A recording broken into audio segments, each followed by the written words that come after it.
20ಗೆ ಸ್ವಾಗತ. ನಾನು ಅನುಷಾ ಗೋಪಾಲ್ ಕೃಷ್ಣ. ನಾನು ಮಧು ನಾಗರಾಜ್. ಇದೀಗ ಈ ಕ್ಷಣದ ಪ್ರಮುಖ 20 ಸುದ್ದಿಗಳನ್ನು ನೋಡ್ಕೊಂಡು ಬರೋಣ.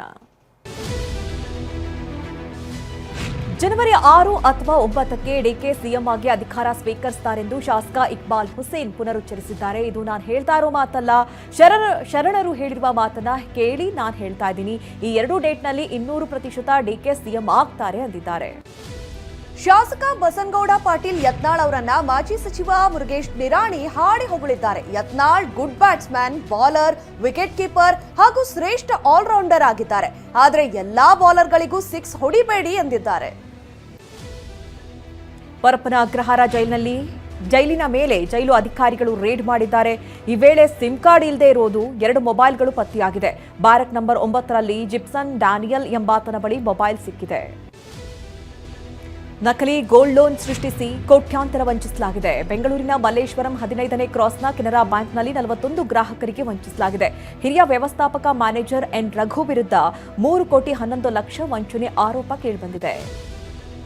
ಬೆಳಗಾವಿ ಜಿಲ್ಲೆ ಸವದತ್ತಿಯಲ್ಲಿರುವಂತಹ ಕೆನರಾ ಬ್ಯಾಂಕ್ನಲ್ಲಿ ಕಳ್ಳತನಕ್ಕೆ ಯತ್ನಿಸಲಾಗಿದೆ.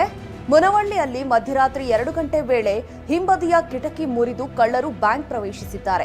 ಆದರೆ ಬ್ಯಾಂಕ್ನ ಸೈರನ್ ಸದ್ದು ಮಾಡುತ್ತಿದ್ದಂತೆ ಹೆದರಿದ ಕಳ್ಳರು ಕಾಲ್ಕಿತ್ತಿದ್ದಾರೆ. ಉಡುಪಿ ಜಿಲ್ಲೆಯ ಕುಂದಾಪುರದಲ್ಲಿ ಅಗ್ನಿ ಅವಘಡ ಸಂಭವಿಸಿದೆ. ಶಾರ್ಟ್ ಸರ್ಕ್ಯೂಟ್ನಿಂದಾಗಿ ವೆಂಕಟರಮಣ ದೇಗುಲ ಸಮೀಪದ ಪಟಾಕಿ ಪುಸ್ತಕ ಮಳಿಗೆಗೂ ಬೆಂಕಿ ಬಿದ್ದಿದ್ದು ಸುಟ್ಟು ಭಸ್ಮವಾಗಿದೆ. ಇದರಿಂದ ಲಕ್ಷಾಂತರ ರೂಪಾಯಿ ನಷ್ಟವಾಗಿದ್ದು ಅಗ್ನಿಶಾಮಕ ಸಿಬ್ಬಂದಿ ಬೆಂಕಿ ನಂದಿಸಿದ್ದಾರೆ. ಕೋಲಾರದಲ್ಲಿ ಕಿಡಿಗೇಡಿಗಳು ಅಟ್ಟಹಾಸ ಮೆರೆದಿದ್ದಾರೆ. ಕಮ್ಮಸಂದ್ರ ಗ್ರಾಮದಲ್ಲಿ ರಾಮಕ್ಕ ಎಂಬುವರಿಗೆ ಸೇರಿದ ಬೋರ್ವೆಲ್ ಮತ್ತು ಪೈಪ್ಲೈನ್ ಧ್ವಂಸಗೊಳಿಸಿದ್ದಾರೆ. ಜಮೀನು ವಿವಾದದ ಹಿನ್ನೆಲೆ ಕೃತ್ಯ ಎಸಗಿರುವಂತಹ ಶಂಕೆ ವ್ಯಕ್ತವಾಗಿದೆ. ಉನ್ನಾವೋ ಅತ್ಯಾಚಾರ ಪ್ರಕರಣದ ದೋಷಿಯಾಗಿರುವ ಬಿಜೆಪಿ ಮುಖಂಡ ಕುಲ್ದೀಪ್ ಸಿಂಗ್ ಸೆಂಗಾರ್ಗೆ ಸುಪ್ರೀಂ ಕೋರ್ಟ್ ಶಾಕ್ ಕೊಟ್ಟಿದೆ. ಸೆಂಗಾರ್ಗೆ ದೆಹಲಿ ಹೈಕೋರ್ಟ್ ನೀಡಿದ್ದ ಜಾಮೀನು ಆದೇಶಕ್ಕೆ ಸರ್ವೋಚ್ಚ ನ್ಯಾಯಾಲಯ ತಡೆ ಕೊಟ್ಟಿದೆ. ಪ್ರತ್ಯೇಕ ಕ್ರಿಮಿನಲ್ ಕೇಸ್ನಲ್ಲಿ ಜೈಲು ಶಿಕ್ಷೆ ಅನುಭವಿಸ್ತಾ ಇರೋ ಸೆಂಗಾರ್ ಬಿಡುಗಡೆ ಆಗುವಂತಿಲ್ಲ ಅಂದಿದೆ. ಅರಾವಳಿ ಬೆಟ್ಟ ಮತ್ತು ಶ್ರೇಣಿಗಳ ಕುರಿತು ತನ್ನದೇ ಆದ ವ್ಯಾಖ್ಯಾನಕ್ಕೆ ಸುಪ್ರೀಂ ಕೋರ್ಟ್ ತಡೆ ನೀಡಿದೆ. ಸ್ವಯಂ ಪ್ರೇರಿತ ಪ್ರಕರಣ ದಾಖಲಿಸಿಕೊಂಡು ವಿಚಾರಣೆ ನಡೆಸಿದ ಕೋರ್ಟ್ ನವೆಂಬರ್ 20ರಂದು ನೀಡಿದ್ದ ವ್ಯಾಖ್ಯಾನಕ್ಕೆ ತಡೆ ಕೊಟ್ಟಿದೆ.